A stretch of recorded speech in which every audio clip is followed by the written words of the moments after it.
Hello future engineers, welcome to my YouTube channel. If you're still new to my channel and you like what I'm doing, please don't forget to share my videos to your friends and to your friends' friends. To your younger brothers and sisters who would want to take up engineering in the future, and to your relatives. That's one way you can keep me going, inspired and refreshed. Now, if you find my videos interesting and important to your studies, also please don't forget to subscribe. Here is again another problem on load distribution. The floor on this plan has designed load which consists of dead load and live load including floor weight. So take note, including floor weight of 8 kilopascals. Determine the unfactored maximum moment in an A, interior beam, B, interior girder, then C, axial load on an interior column. The length L is 5.4 meters and S 3.2 meters. All beams weigh 1 kilonewton per meter and all girders weigh 2 kilonewtons per meter. Assume simple support connection. So there's no need to compute for the weight of the beam and girder in this case. So this is supposedly an easy problem.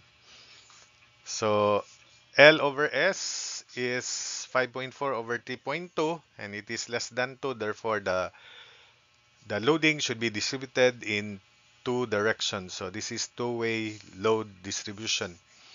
And the loading on an interior beam would be trapezoidal loading as shown. So the uniform load on the floor, including the weight of the floor, is equal to the uniform pressure times S for the interior beam.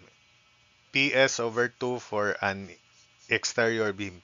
So pressure is 8, S is 3.2, therefore 8 times 3.2 is 25.6 kilonewtons per meter. So as shown in the figure, this is the loading diagram of an interior beam.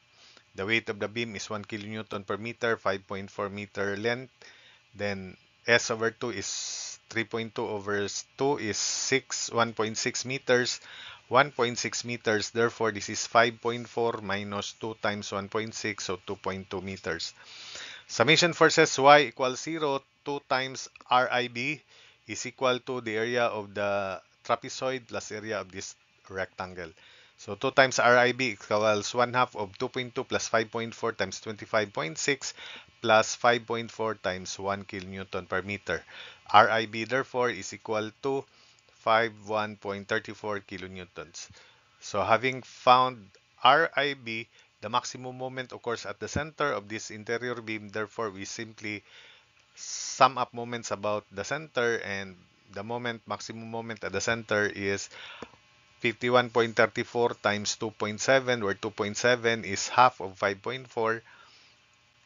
Then minus the moment of this triangular load, which is 1 half of 1.6 times 25.6, and the moment arm is 1.6 over 3 plus half of 2.2, which is 1.1, minus 1 half of 1.6 times 25.6 times quantity 1.6 over 3 plus 1.1. 1.1 again is half of 2.2.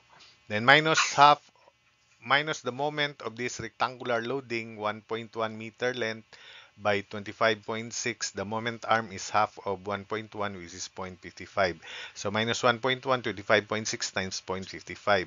Then minus the moment of this rectangular loading, which is the weight of the beam, 2.7 meters long, half of 5.4 times 1, then half of 2.7, the moment arm, 1.35. So 2.7 times 1 times 1.35.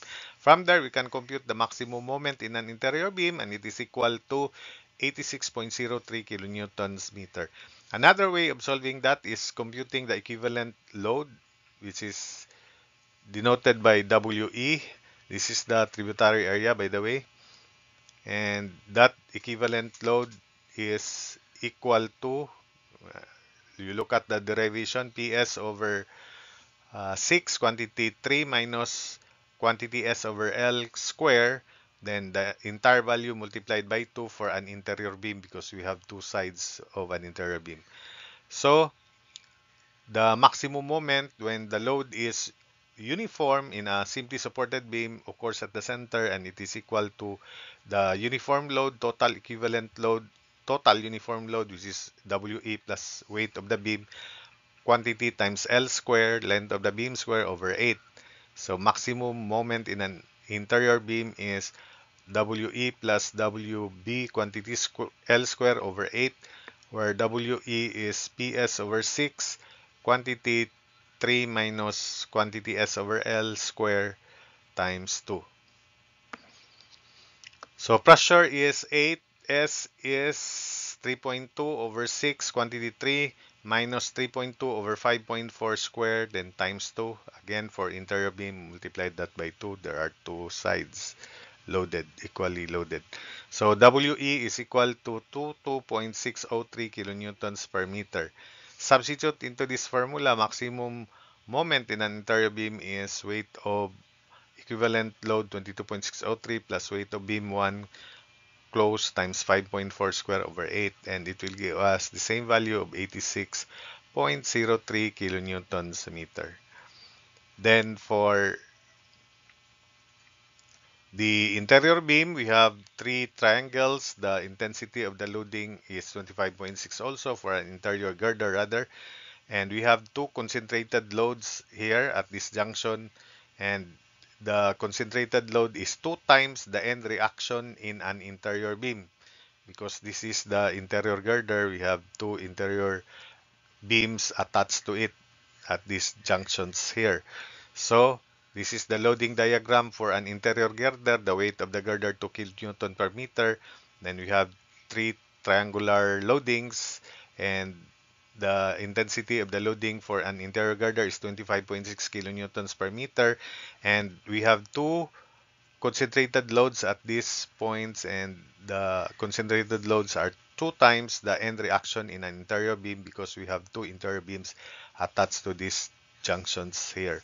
So 2 times 51.4, remember the reaction in an interior beam is 51.4 kilonewtons. So summation forces vertical, let's denote the reaction in the interior girder as RIG. So 2 times RIG equals 3 times area of one triangle, 1/2 of 3.2 times 25.6 plus 251.34 to 51.34. So that's 4 times 51.34 plus weight of the beam, which is girder rather, which is 9.6 meters long times 2 kilonewton per meter. So solving for RIG is equal to 173.72 kilonewtons.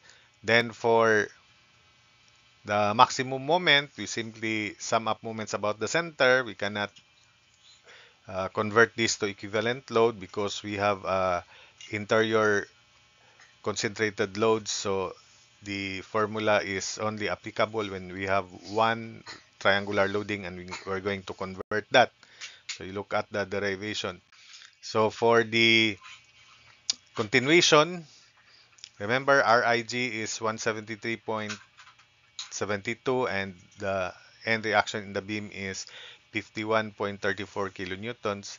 So this is the figure, and we maximum moment in an interior girder occurs at the center, so we simply take moment about the center. RIG 173.72 times 4.8 meters, the distance from the left support to the center of the girder, then minus the moment of this triangular loading, which is area 1/2 of 3.2 times 25.6, and the moment arm is 1.6 plus 1.6.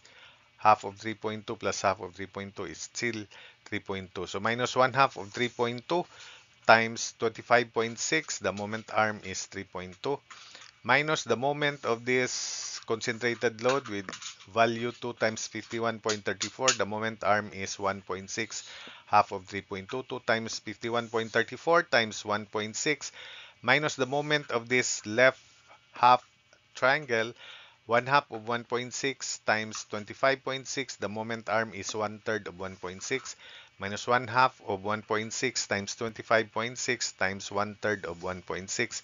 Then finally, minus 1/2 the moment of this left half rectangular loading with length 4.8 meters by 2 kilonewton per meter, and moment arm is half of 4.8, which is 2.4. So minus 4.8 times 2 times 2.4. Computing the maximum moment in an interior girder, therefore, is equal to 504.5 kilonewtons meter. Then for the axial load on an interior girder, interior column rather, which is here. So this is the column. At that left and right would be end reactions in the beam with magnitude 51.34 end reaction in an interior beam, 51.34, 51.34 kilonewtons. Then at the top and bottom would be end reaction in an interior girder, which is 173.72. Therefore, the axial load on an interior column is equal to 2 times quantity 51.34 plus 173.72. We can now find the axial load on an interior column, which is equal to 450.1 kilonewtons. The other way of computing this axial load on an interior column is to transmit the load from the tributary floor area to the interior column, then plus the transmitted weights of beams and girders depending on the number of beams and girders inside the tributary area. So therefore, the axial load on the interior column is also uniform pressure times the tributary area, which is in this case L by 3S. That's L, L, then this is 3S. So PIC is also pressure times L 3S plus 1, 2, 3, the uniform weight of the beam. There are 3 L length of beam. So plus weight of beam times 3L, because the total length of the beam is 3L. Then plus weight of girder, uniform weight of girder times 3S. The length in this direction is 3S. So plus weight of girder times 3S. Substitute PIC is equal to 8 times quantity 5.4 times 3 times 3.2 plus weight of beam 1 times quantity 3 times 5.4 plus weight of girder 2 kilonewtons per meter 3 times 3.2. So computing using this formula, you will get the same answer of 450.1 kilonewtons. So that's it for this problem and this video. I hope that this increases your knowledge on how to transmit loads, especially for two-way load distribution, and be able to analyze the beam, just like a problem in statics.